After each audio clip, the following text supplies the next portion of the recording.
Hello friends, welcome back to my YouTube channel. આજનો આપણો topic subject advance account 1 એની અંદર આપણે કન્સાઇનમેન્ટ ચેપ્ટરનો સમ આપણે અહીંયા કરીશું. કન્સાઇનમેન્ટ એકાઉન્ટની અંદર પહેલામાં પહેલું કન્સાઇનમેન્ટ એકાઉન્ટની અંદર શું આવે? કન્સાઇનમેન્ટ એકાઉન્ટની અંદર debit side and credit side. Consignment એકાઉન્ટની અંદર જે કન્સાઇનર કોને કહેવાય અને કન્સાઇનીઝ કોને કહેવાય? કન્સાઇનર્સ એટલે જે ગુડ્સ સપ્લાય કરે, ઓનર્સ એને કન્સાઇનર્સ કહેવાય, અને જે ગુડ્સ રિસીવ કરે સેલ કરવા માટે એને કન્સાઇનીઝ કહેવાય. તો કન્સાઇનર્સની જે બુક છે એ બુકની અંદર એ 2 એકાઉન્ટ ઓપન કરવામાં આવે, એક કન્સાઇનમેન્ટ એકાઉન્ટ અને એક કન્સાઇનીઝ એકાઉન્ટ. કન્સાઇનમેન્ટ એકાઉન્ટની ડેબિટ સાઇડ જે ગુડ્સ સેન્ડ કરવામાં આવતું હોય કન્સાઇનીને એ ડેબિટ સાઇડ લખવામાં આવે. કન્સાઇનર જે ગુડ્સ સપ્લાય કરવા માટે જે એક્સપેન્સ કરશે એ કન્સાઇનમેન્ટ એકાઉન્ટની ડેબિટ સાઇડ આવશે. ગુડ્સ રિસીવ કરતા જે કન્સાઇનીઝ જે એક્સપેન્સ કરશે એ પણ કન્સાઇનમેન્ટ એકાઉન્ટની ડેબિટ સાઇડ આવશે. કન્સાઇનીઝ જે ગુડ્સ સોલ્ડ કરે છે એનું જે કમિશન જે આપવાનું હોય એ કમિશન પણ કન્સાઇનમેન્ટ એકાઉન્ટની ડેબિટ સાઇડ આવશે. કન્સાઇનમેન્ટ એકાઉન્ટની ડેબિટ સાઇડ જે કોઈ ક્રેડિટ સેલ્સ કર્યું હોય જે કન્સાઇનરના કહેવાથી એ જે બે ડેપ થશે એ બે ડેપ પણ કન્સાઇનમેન્ટ એકાઉન્ટની ડેબિટ સાઇડ આવશે. એ જ રીતે કન્સાઇનમેન્ટ એકાઉન્ટની ક્રેડિટ સાઇડ જે સેલ્સ કરવામાં આવતું હોય તે સેલ્સ આવશે. જે ગુડ્સ સેલ કરવા માટે મોકલ્યો હોય અને જે ગુડ્સ સેલ ન થયો એટલે જે સ્ટોકમાં રહ્યો હોય, જે ક્લોઝિંગ સ્ટોક, એ કન્સાઇનમેન્ટ એકાઉન્ટની ક્રેડિટ સાઇડ આવશે. તો જેટલું કન્સાઇનીઝ એકાઉન્ટ જેટલી એક કન્સાઇનમેન્ટ એકાઉન્ટની ડેબિટ સાઇડ કન્સાઇનીઝ લખીશું એનું ક્રોસ એન્ટ્રી કન્સાઇનીઝ એકાઉન્ટની ક્રેડિટ સાઇડ આવશે, અને કન્સાઇનમેન્ટ એકાઉન્ટની ક્રેડિટ સાઇડ કન્સાઇનીઝની જે એન્ટ્રી લખીશું એ કન્સાઇનીઝ એકાઉન્ટની ડેબિટ સાઇડ આવશે. વધુ સમજવા માટે આપણે આ સમ જોઈશું કે Sharadbhai on Surat consigned 300 calculator to Navinbhai to Nadiad on 1st July 2010. અહીંયા શરદભાઈ જે છે સુરતના એ 300 કેલ્ક્યુલેટર નવીનભાઈ નડિયાદને મોકલે છે. એટલે કે શરદભાઈ અહીંયા કન્સાઇનર થયા છે અને નવીનભાઈ એ કન્સાઇનીઝ છે. The cost price was 150 per calculator. એક કેલ્ક્યુલેટરની પ્રાઇસ 150 રૂપીસ છે. But the pro form invoice was made out at the figure so as so profit 25% on invoice price. એટલે અહીંયા જે બિલ બનાવે છે, ઇન્વોઇસ બનાવવામાં આવે છે એ કોસ્ટ પ્રાઇસ છે, એ ઇન્વોઇસ પ્રાઇસ ની અંદર 25% પ્રોફિટ એડ કરીને બનાવવામાં આવે છે.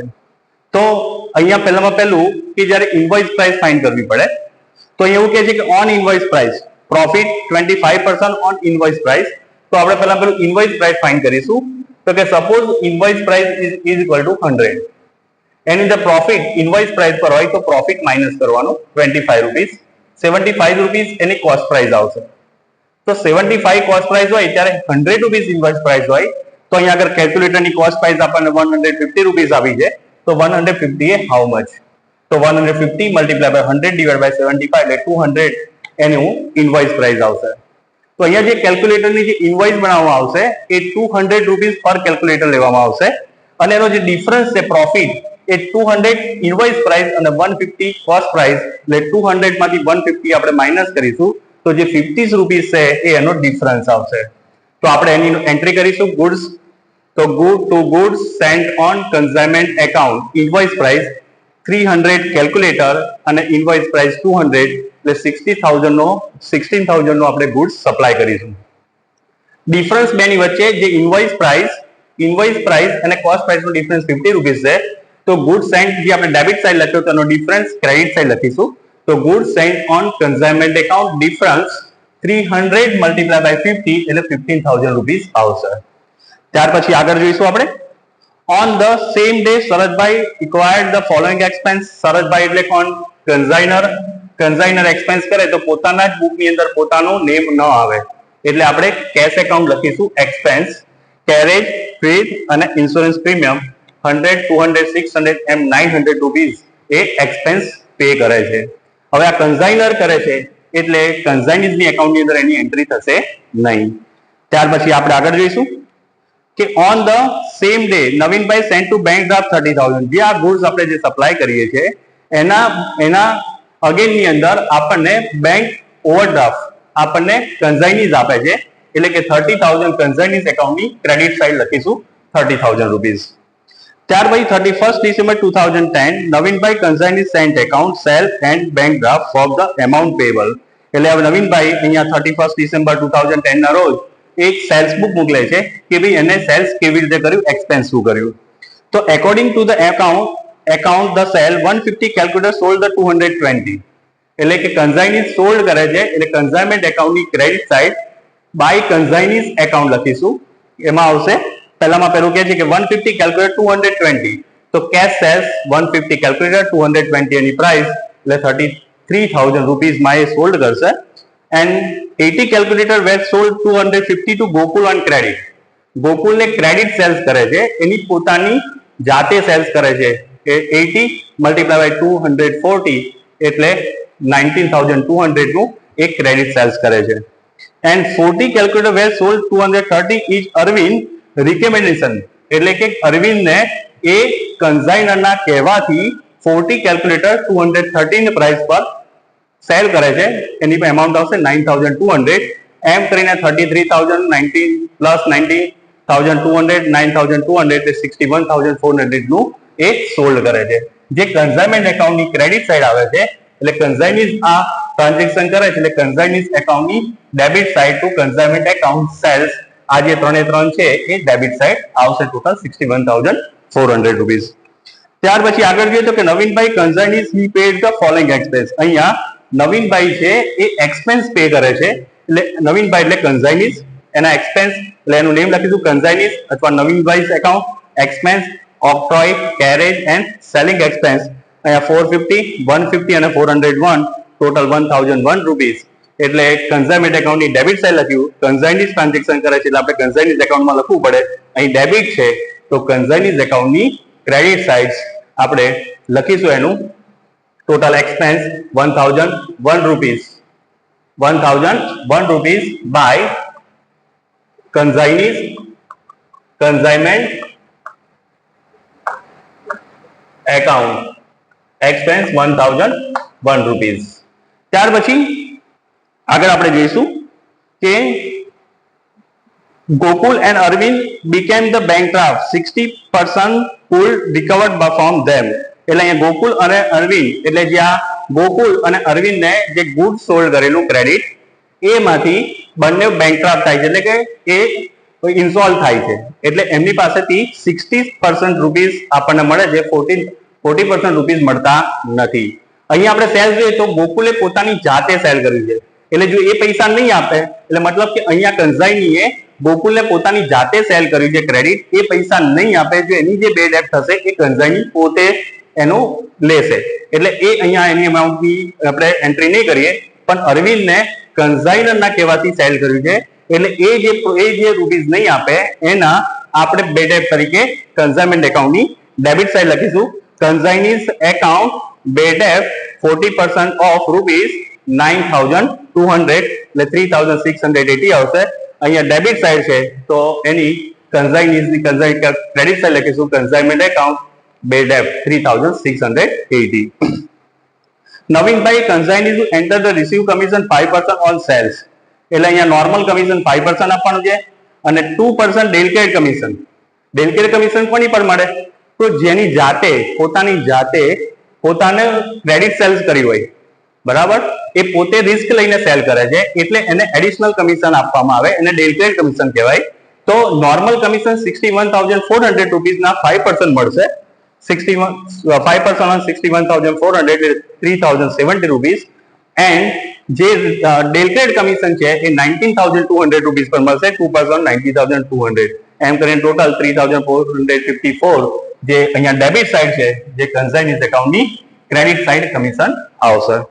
ત્યાર પછી આપણે આગળ જોઈએ તો અહીંયા કે છે Navinbhai is also entitled to receive 1/8 share of net profit.